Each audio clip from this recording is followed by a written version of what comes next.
It's a big surprise. Nobody thought the ocean was this deep.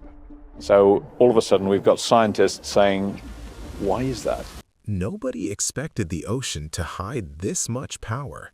For decades, scientists assumed the deep sea was a quiet, cold, lifeless expanse, but new discoveries are proving just the opposite. Just beneath the waves, temperatures spike in seconds, strange mechanical sounds ripple across the ocean floor, and massive, unidentifiable creatures seem to roam the abyss.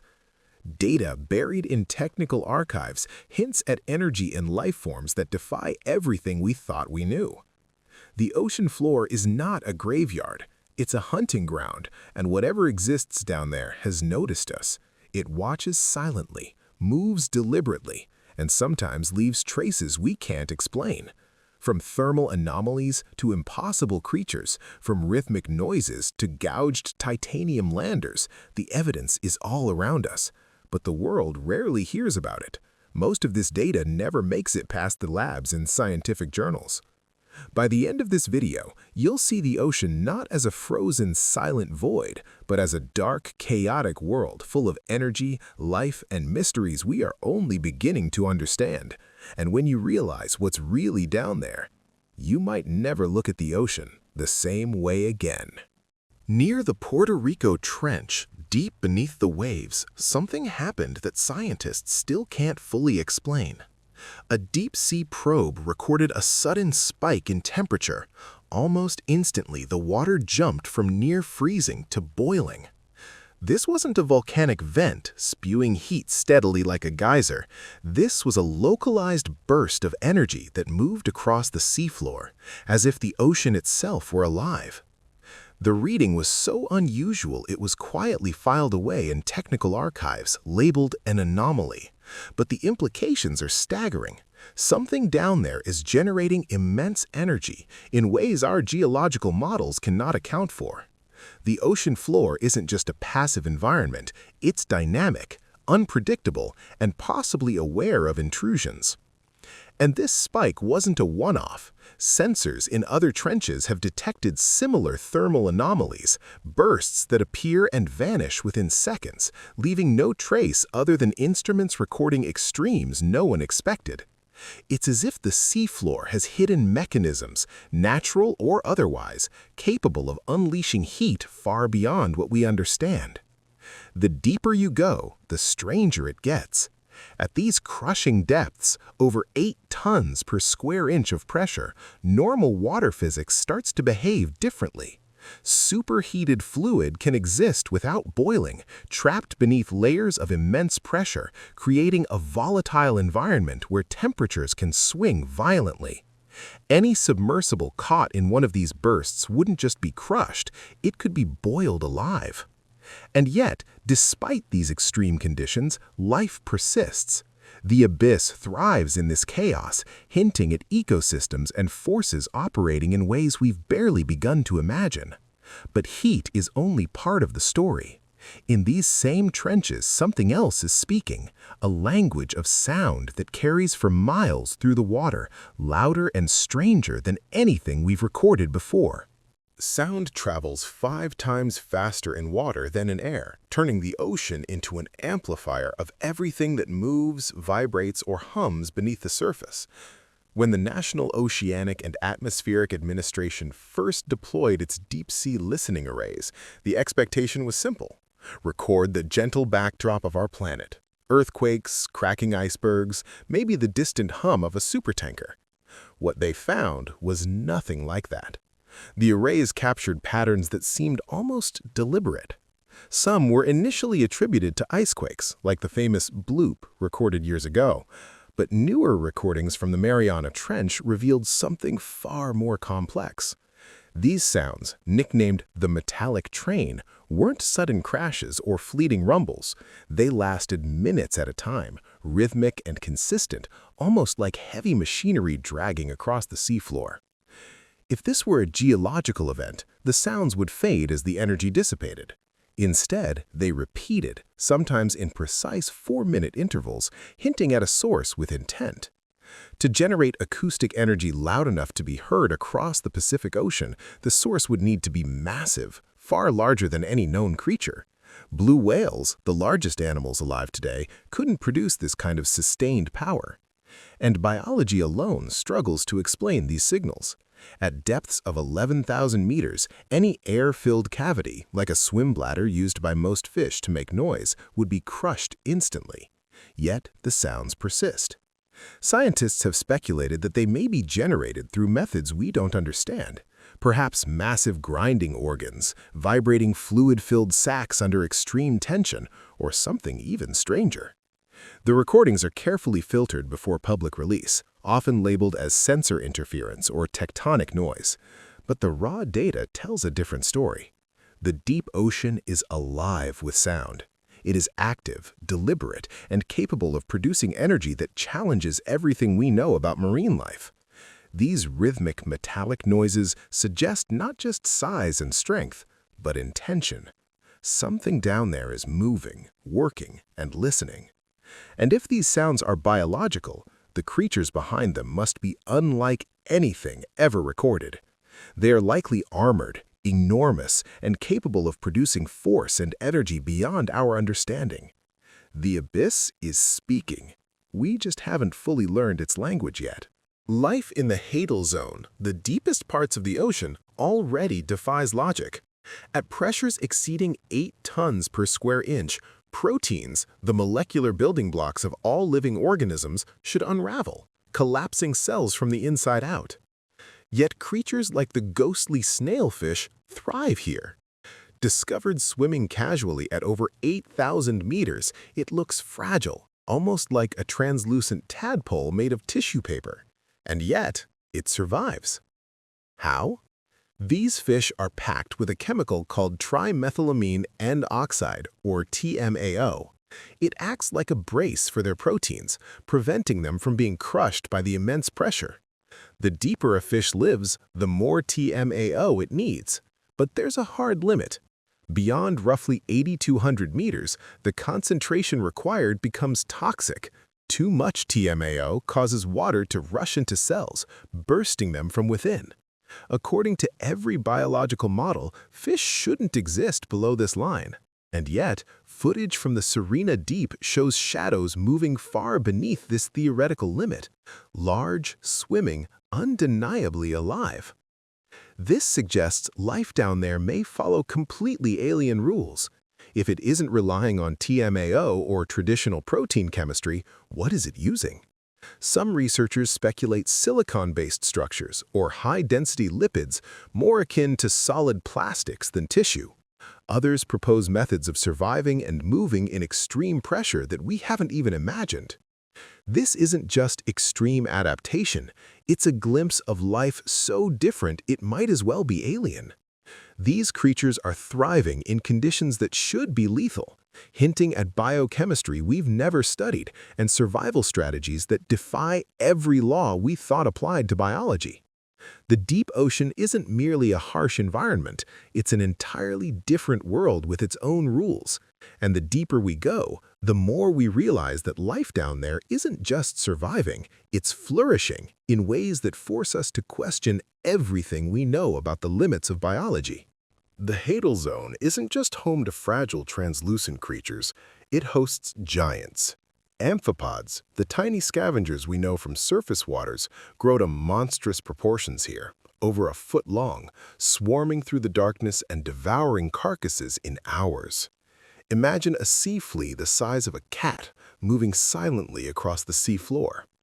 And where there are colossal scavengers, there must be predators capable of hunting them. Yet, despite the evidence, these predators remain unseen.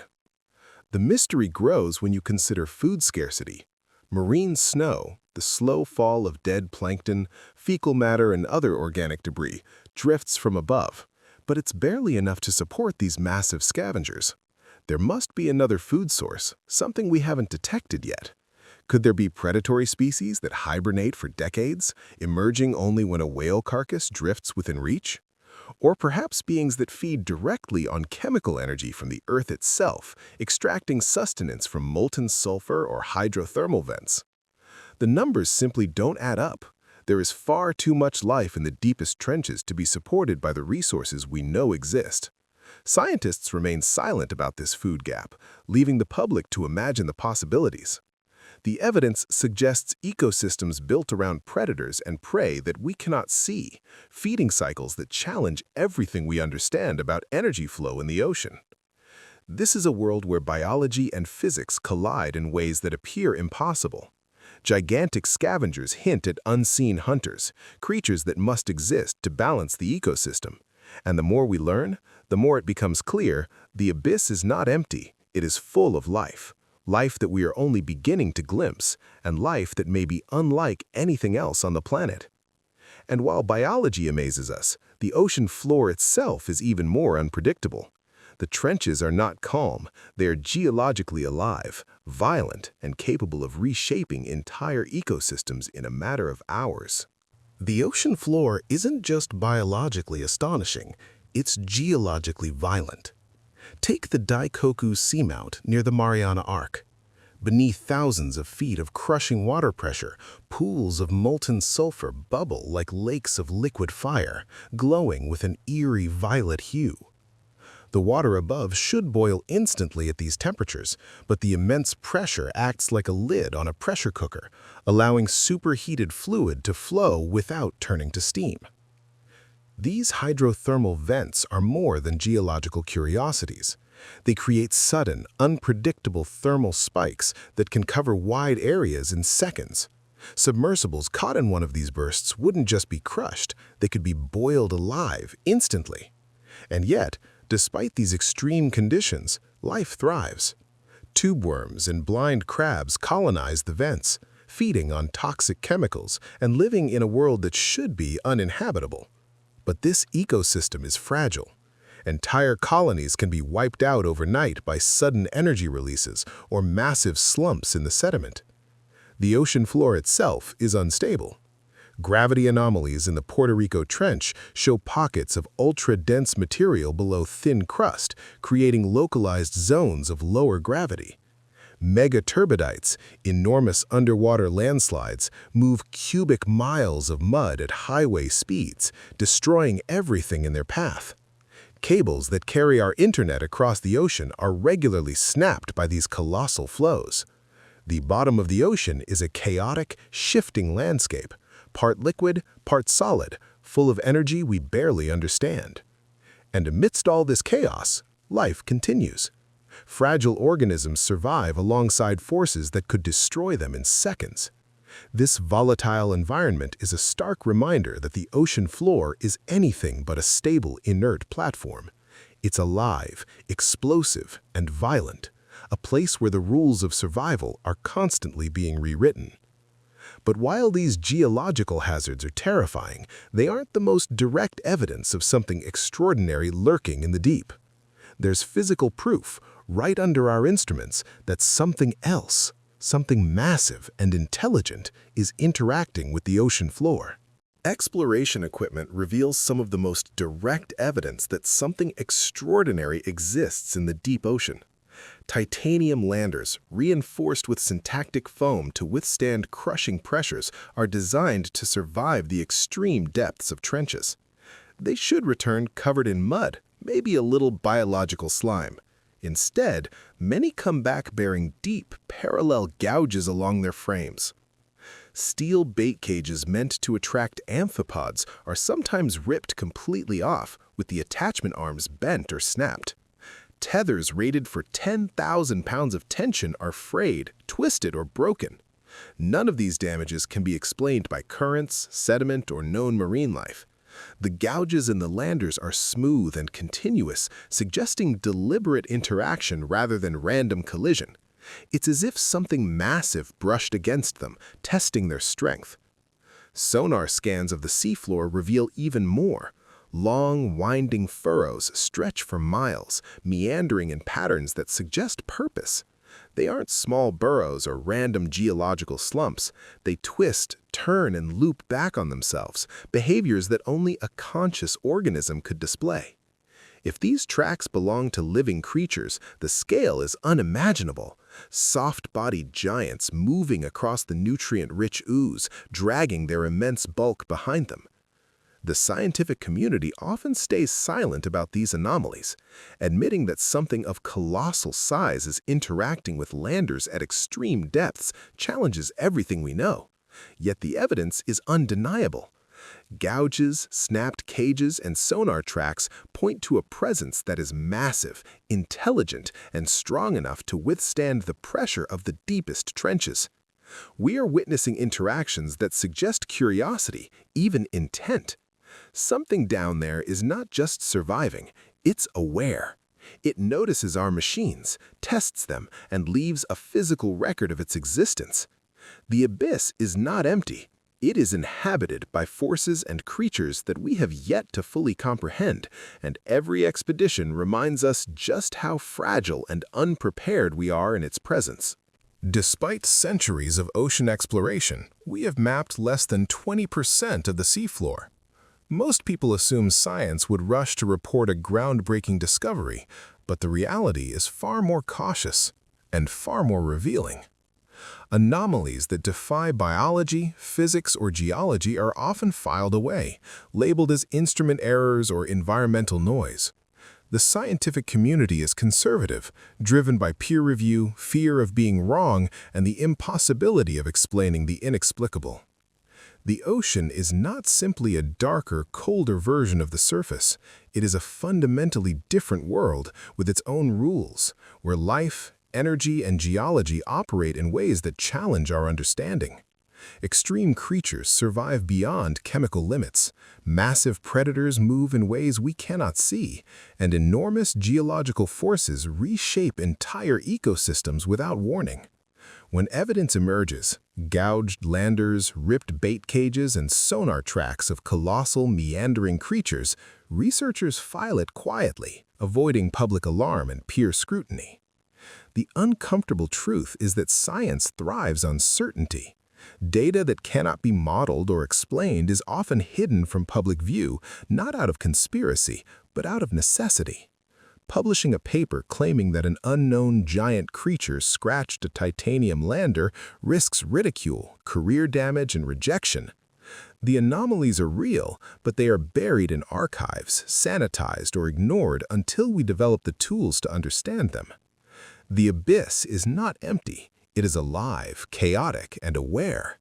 We have been intruding into ecosystems that have existed for millions of years without disturbance. Creatures evolved in absolute stillness, sensing their environment through delicate pressure waves and faint chemical signals.